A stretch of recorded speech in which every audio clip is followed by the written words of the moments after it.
So we are back, and today we chose a earth toned green inspired look. So I hope you guys enjoy this tutorial, and if you want to see how I created this eye look, Christmas glam, holiday glam, earth glam, keep on watching. So today I decided we're gonna do a green eye look, and I pulled out two palettes. This is the ColourPop Just My Luck and the Tartelette in Bloom. I'm using this mainly for transitional shades because it has some nice browns in it that I can use.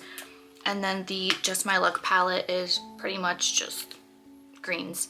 So these are the brushes we're going to be using for today's look. I pulled out some fluffy brushes for blending, and then we took out a cut crease brush, and then I have another brush to use for packing the shimmer onto the cut crease, and then adding any definition that I need to add back once I actually cut the crease. First with the Tartelette in Bloom palette, and this one where I hit pan, I'm gonna mix these two to start buffing actually right above the crease with this one and a little bit into the outer corner.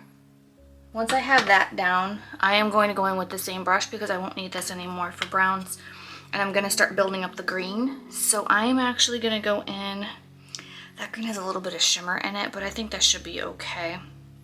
I'm going to use this one right here. Alright, so taking that green, and we're going to do our normal where we pack it on the outer edge and into the crease, and just a mix of circular motions and windshield wiper.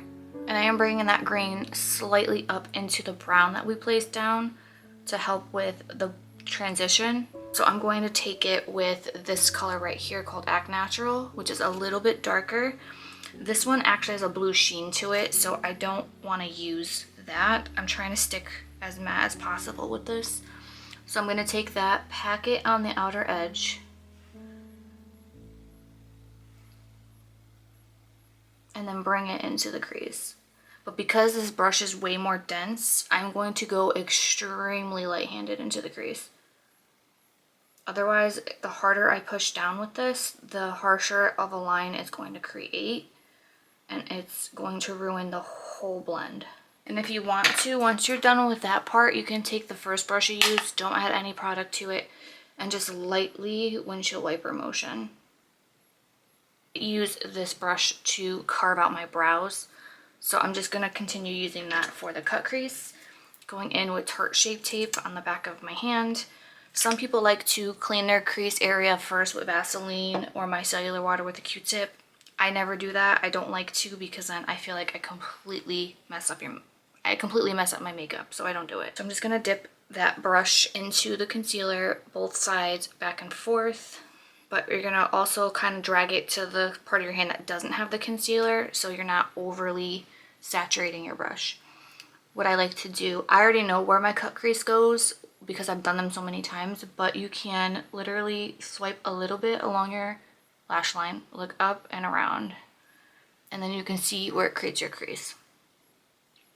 A highlight palette that I made a while ago that's all green tones, and I think I want to use some of these. This one right here is really pretty. It's actually a holographic, and just pack it where your cut crease is.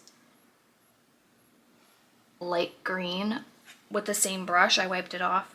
A small amount though, because I'm just going to use it right in the inner corner to brighten that up a little. All right, and then do you see how there's a harsh line where the cut crease ends? So this part, you're going to take your finger and you're going to grab a darker green shade. So I'm going to go in with this one right here. And all you're going to do is just pat it right where the two meet. So where the end eyeshadow meets and the cut crease ends, where everything just joins, and then just pat it. Don't go too far out, because then you're going to make the whole outer corner, shiny, unless that's the look you're going for. But I like just to transition the shimmers. Once the base gets put on, you'll start to see everything come together. I always say trust the process. For foundation, I pulled this one out. It's definitely older. I've had it for a while, but it's the ColourPop Pretty Fresh. I'm trying to just get rid of it so I can recycle and use new products. This shade is a little bit warmer for me, but lately I've been so pale. The hyaluronic foundation is extremely hydrating, which is one of the main reasons why I bought it. It's infused with hyaluronic acid, so it's supposed to help keep the skin moisturized and plump. I'm gonna do a little bit of the Tarte contour wand. This is just soft bronze. All right, I decided to grab a blush. So I'm gonna go in with the Man Eater blush, the banana setting powder from ABH. This is yellow tinted. If you saw my previous video, I mentioned that I do like using a slight yellow tinted product sometimes to help me look more tan and more alive because I am so pale. But I do it in such a subtle way to look natural and not like turn me like a Simpson. All right, so now I'm just gonna go in and reinforce with powder, blush, and contour. This was gifted to me by ColourPop, and I only used it once and I wasn't a huge fan of it, but I want to try. ColourPop gel liner. What is the name of this? A Glow. And I forgot when they gifted this to me, but I don't know, I just didn't really like the way it looked.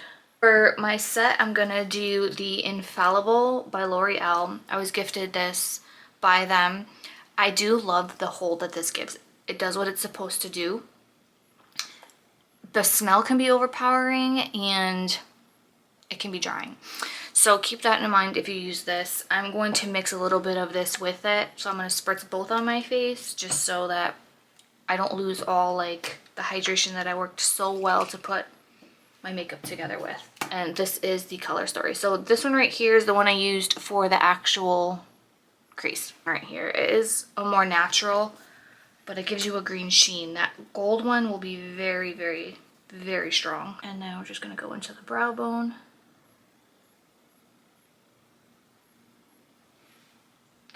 It's like glass. For lashes, I'm doing the ones that go underneath. These are from Tik Tok shop. I only got like the dramatic ones left though. These don't need glue, or so they claim. So sometimes when they don't stick, even though they say no glue needed, I will put just lash glue on them and just re-stick them. And they stay. This eye look, because it's so bold, is gonna be a more neutral. This one is CTRL by ColourPop and Parker by ColourPop. I'm gonna go put this on and then I will show you the final look. This is the completed look with the Lippie. I knew it was gonna be a perfect match just because it flows so effortlessly with the green eyes and gives it a real earthy tone. It just created like a earthy but Christmas hybrid, and I am obsessed with it. If you guys found this tutorial helpful in any way and learned something new from it, if you have any questions or if you have any requests, you can leave them in the comments below. Thank you so much for watching, and if you like seeing the type of content, please make sure you subscribe because I am trying to be more consistent with it, and yeah, hopefully be able to make 2026 a great year for my YouTube channel. Thank you guys again so much for your support and watching, and I can't wait to see the next one.